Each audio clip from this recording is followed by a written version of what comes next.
школы юридической самозащиты. С 3 сентября я набрал порядка 100 тысяч просмотров. Я сам не ожидал такого результата. И хочу вас поблагодарить за то, что вы смотрите. Хочу поблагодарить доброжелателей. Никто мне не говорил таких приятных вещей последние 2 года, кроме вас. Даже по поводу моей внешности. Спасибо. Я к ней критически отношусь, но спасибо. И еще больше хочу поблагодарить хейтеров. Все оттенки обзывательств, оскорблений, необоснованных я увидел в этих комментариях.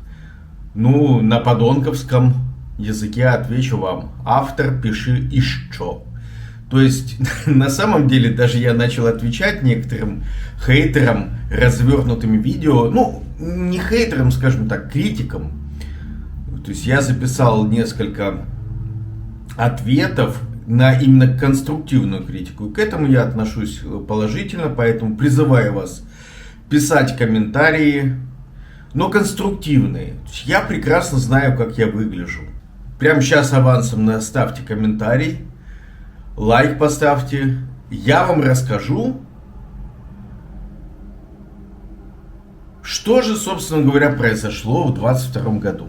И мне люди подсказали, что на Ярославского, около завода «Айсберг», завода минеральных вод, много лет вытекают фекалии в поле и потом попадают в Псикупс. Я не ездил в ту сторону так часто и не поворачивал в сторону Псикупса около завода «Айсберг». Не мог знать о том, что там происходит. Но я услышал сигнал. Как член экологической вахты по Северному Кавказу, этого общественной организации, я просто был обязан поехать проверить. И в феврале я поехал, тогда еще директором водоканала был Максименко был директором водоканала. Поехал проверять. Повернул с Ярославского в сторону Псикупса, около завода минеральных вод «Айсберг». Еду и вижу действительно с левой стороны, если ехать прямо, целые поля, затопленные фекалиями. Ну, это, в общем, очень легко проверяется. Во-первых, запах, во-вторых, характерный цвет, вот этот вот ил черный. И там буквально вот рекой, не просто струйкой, рекой, все залитое рекой хлещет. Я увидел, что далеко в поле, туда не подойти, по крайней мере в тот момент было, далеко в поле бьет такой вот подземный тип родника, извините, под шелковицей, под тутовым деревом. Это видно, что источник, и оттуда течет.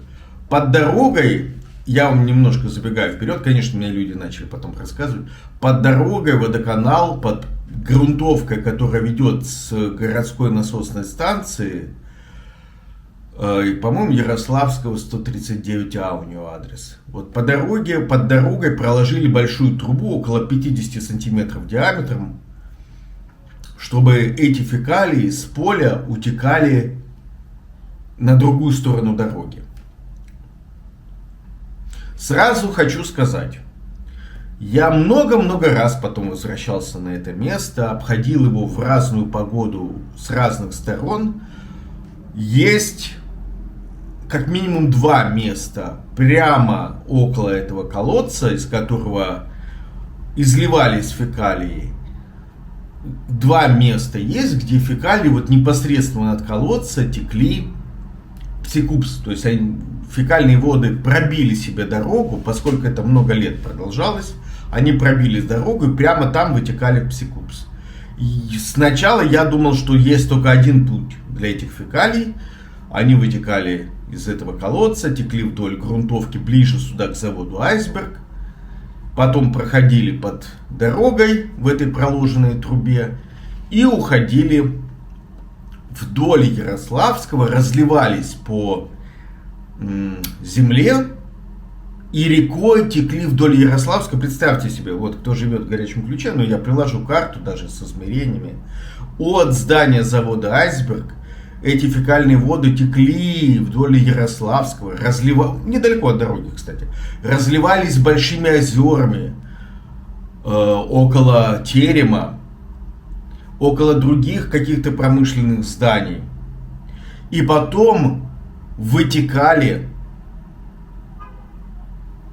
вдоль улицы Кирпичной, около дома номер 12, вытекали в Псикупс.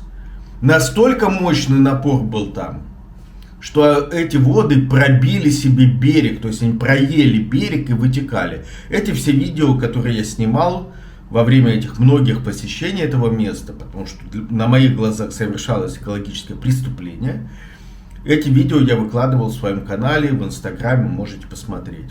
Их же я отправлял в краевые СМИ. 12 июля 2022 года. Это район ГНС Ярославского 139А в Горячем Ключе. Вот в этом месте, конкретно вот под тем дальним деревом, находится колодец водоканала. Колодец канализации. И вот, несмотря на заверение главы о том, что здесь не происходит никаких разливов, вы прекрасно видите, фекальные воды, колодец не восстановлен. 23 мая 2022 года на личном приеме Белопольский Сергей Викторович дал указание восстановить оголовье колодца. В оголовье не восстановлено, крышки нету на колодце, и фекальные воды спокойно себе разливаются по земельному участку. Глава, видимо, об этом не знает или не хочет знать. Вот смотрите, чтобы никто не говорил, что это типа вода размыла чуть-чуть старые фекалии. Вот, уже вдалеке от колодца все залито с этой стороны. Дальше лес. Сейчас буду обходить, пытаться понять масштабы бедствия.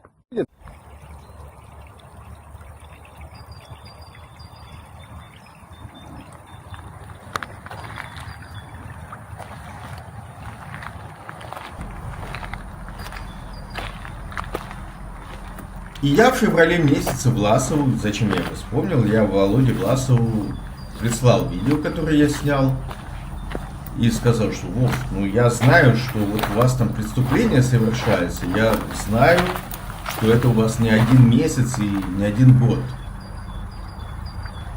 Но особой реакции в начале февраля, в конце января, в начале февраля, я не помню точно, когда это было, не последовало от Власова. Тогда, еще раз подчеркиваю, был Максименко руководителем водоканала. Потом поменялись обстоятельства, и в начале марта я приехал, уже зная, что администрация не собирается ничего предпринимать. В начале марта я приехал туда же, 1 марта, по-моему, 22 года. Я снял уже еще раз на видео более подробно, вот, насколько это возможно, источник, откуда эти фекалии хлестали, как они под дорогу подтекают, как они дальше текут вдоль Ярославского и на Кирпичном вытекает Псикупс, по всему маршруту последил. И 4 марта 2022 года я отправил эту информацию, что мне известно, как протекают эти фекалии. Я даже не полную картину тогда знал, я не знал, что еще там есть отдельные ручейки этих фекалий, которые сразу непосредственно вытекают в Псикупс, они вдоль Ярославского рекой текут. Я прислал в администрацию, я приложу эти скриншоты, в администрацию, в Совет депутатов Горячего Ключа, в Управление жизнеобеспечения городского хозяйства.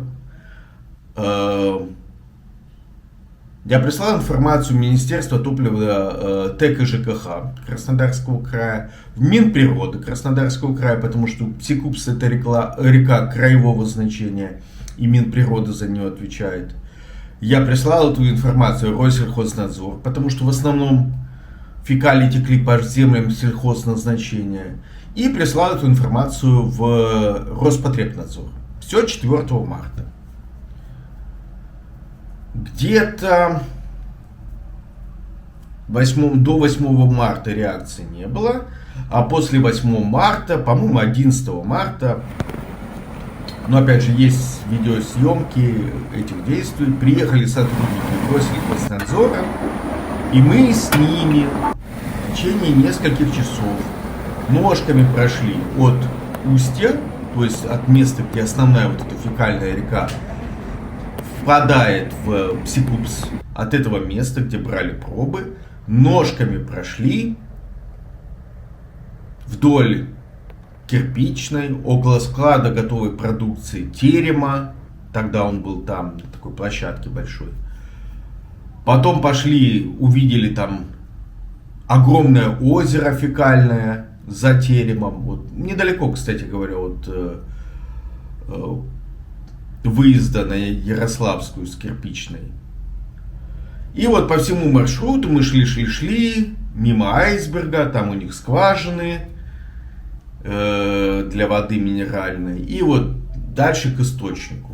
И тогда, наверное, 11 числа мне удалось обойти вокруг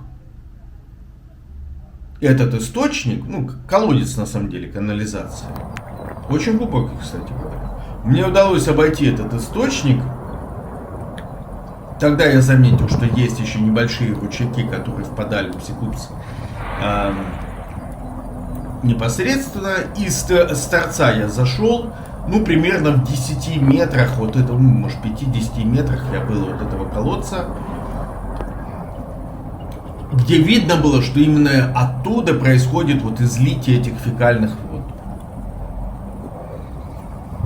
Вся эта информация оказалась у Россельхознадзора. По-моему, со мной связывался еще кто-то из Минприроды. Я, честно говоря, прошло уже больше 2 лет. Не помню кому. Я отсылал всем, кто попросил эту информацию. И как-то начали резко теряться эти сотрудники Россельхознадзора, Росприроднадзора. Не помню вообще, как-то реагировал Роспотребнадзор или нет. Не помню о реакции прокуратуры, честно говоря. Может быть, и не реагировала. Не помню. Вот. Посмотрю в переписке, если была какая-то реакция, приложу. Но об этой информации, о том, что я нашел вот эту проблему, об этом знали депутаты, об этом знали, конечно, знал Белопольский, знал Черный, знал Власов, знал, конечно, уже на тот момент исполняющий обязанности Родион Французов. И люди знали, что я обнаружил это, была публикация в «Живой Кубани» по этому поводу.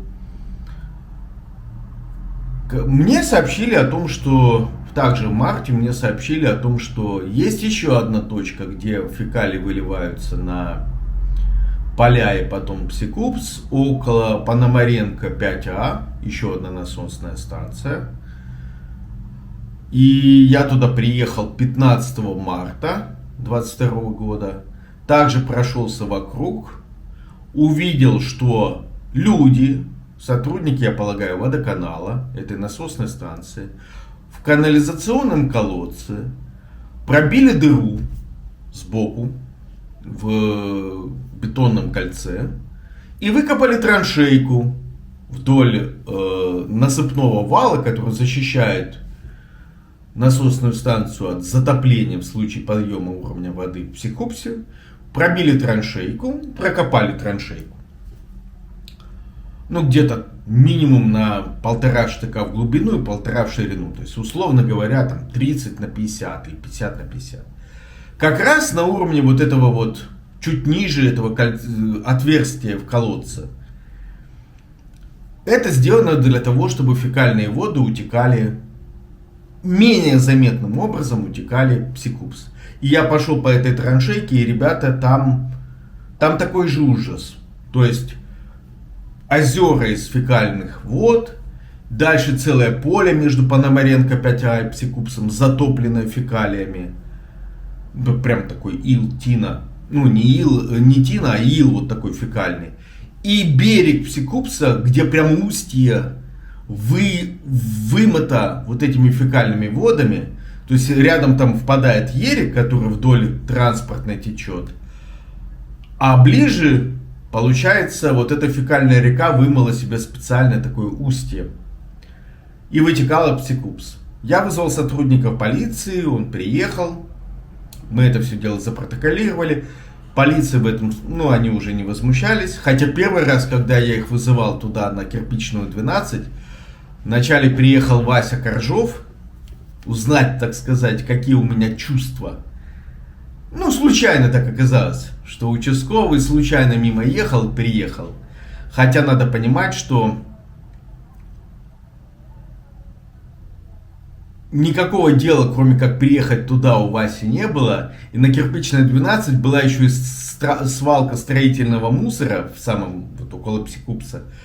Он случайно якобы там оказался. Я говорю: Вася, давай оформлять строительный мусор, вот на обочине лежит. Там законсервированная скважина около нее. Не стал он оформлять, развернулся, уехал. Туда, на мой вызов, в начале марта, на Кирпичную 12, участковый ехал, наверное, часа 2, если не... То есть Вася приехал, и потом только приехал участковый. Часа 2 он ехал. Но мы оформили тот слив. И на Кирпичной, и на Пархоменко 5А тоже оформили слив. Прям откуда сливается, куда сливается. Все это полицейский записал. Вот по Пономаренко 5А я знаю, что материалы полиция передала. Куда? Вы удивитесь. Она их передала в администрацию. То есть я в заявлении пишу, что это проблема с администрацией. В их колодце отверстие, сделанное людьми, чтобы фекалии вытекали в Псикупс. Траншея сама себя не прокопает. Она не промыта, она прям выкопанная была. И полиция отдает материалы тем, на кого я жалуюсь. То есть в администрацию. Где-то там эти материалы и похоронены. Ответа я так не получу. Я не помню, чтобы я его получал. И вот, считайте, с марта месяца я регулярно приезжал туда, на это место, к насосной станции Ярославского 139А. Фиксировал, что там то больше, то меньше разливы. Был момент летом, когда практически все высохло. Я смог... Там баранов, кстати, пасут, если вы не знаете. Голубая такая Нива стоит, и мужик из этой голубой Нивы пас баранов рядом. И он мне уверял, что я ничего не добьюсь и не смогу эту проблему устранить. И летом подсохло, я смог подойти к этому колодцу, сфотографировать его.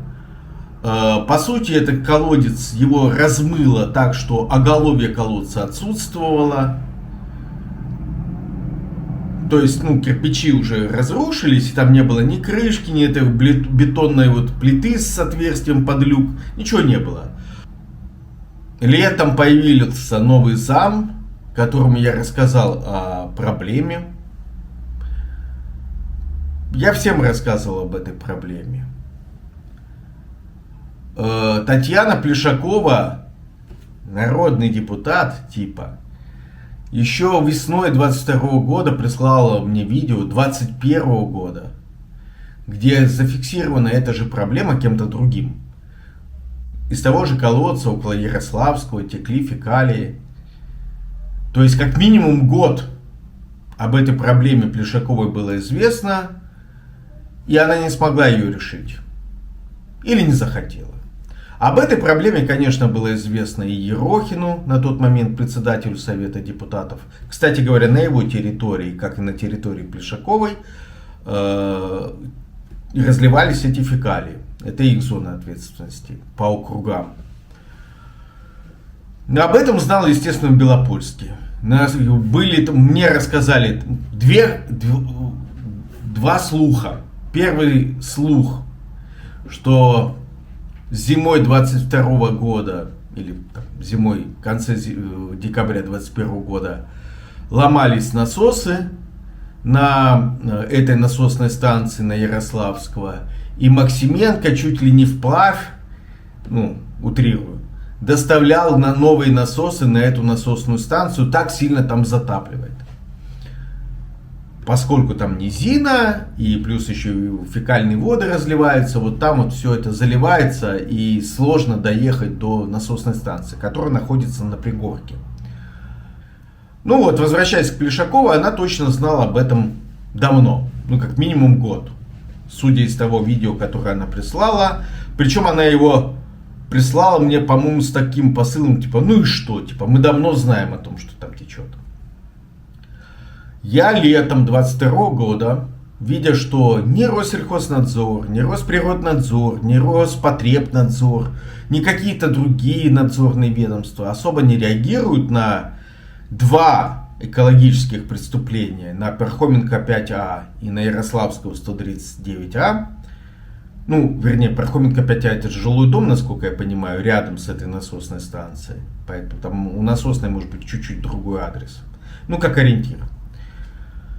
Я, видя, что происходит такое игнорирование экологического преступления, а речь идет именно о преступлении, потому что были затоплены огромные территории, прям огромные площади сельхозземель, земель населенных пунктов,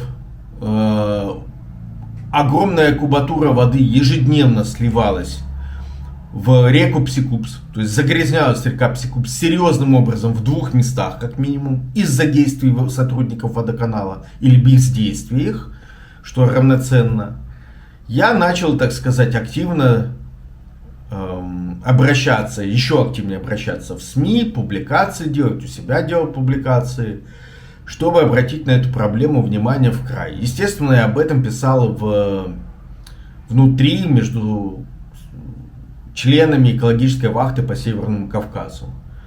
То есть хотел привлечь к этому внимание и устранить эту проблему.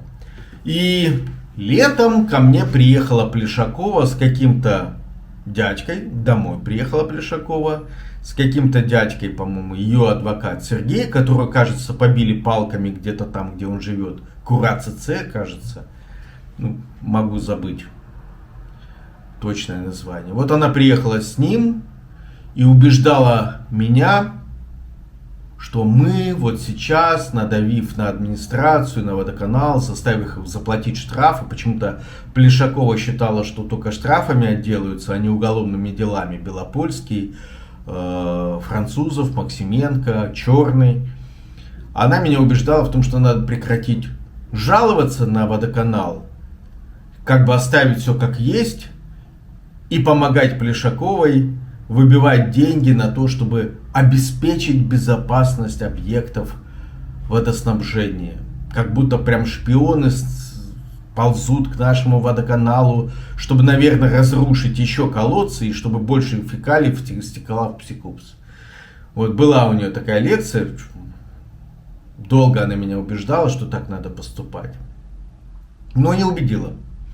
Я продолжал давить на Белопольского разными способами, отправлял ему видео, ему, заму, пресс-секретарю, всем вокруг, убеждал их в том, что надо решать проблему.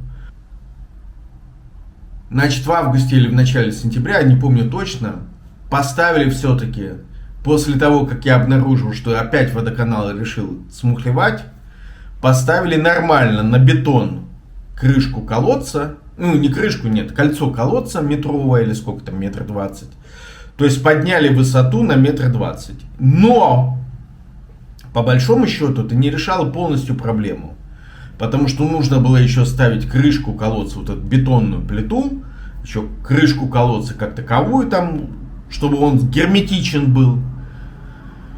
Тогда бы, если бы и когда поднималось бы давление в этом колодце, и вода бы начала подниматься выше уровня земли, эта крышка, она бы не давала возможности прям так хлестать во все стороны. Но нужно было, конечно, менять насосы на ГНС. Поменяли эти насосы, не поменяли, я не знаю, не могу знать. Вторую вещь мне рассказывали, конспирологическую. За что купил, за то и продаю. Мне рассказали, что некие люди выкупили сельхозземлю вокруг этого ГНС. И когда фекалии хлещут поверх, городские фекалии, хлещут поверх этих земель, то они, эти люди, собственники земли, выжидают какое-то время, а потом, так сказать, приходят к администрации с намеком, что надо бы заплатить за загрязнение нам. То, что это все сливается в Псикупс, это никого не интересует. Но такая конспирологическая теория. Кто собственник этих земель, я пока не знаю. Я приложу скриншоты с номерами, кадастровыми номерами земельных участков.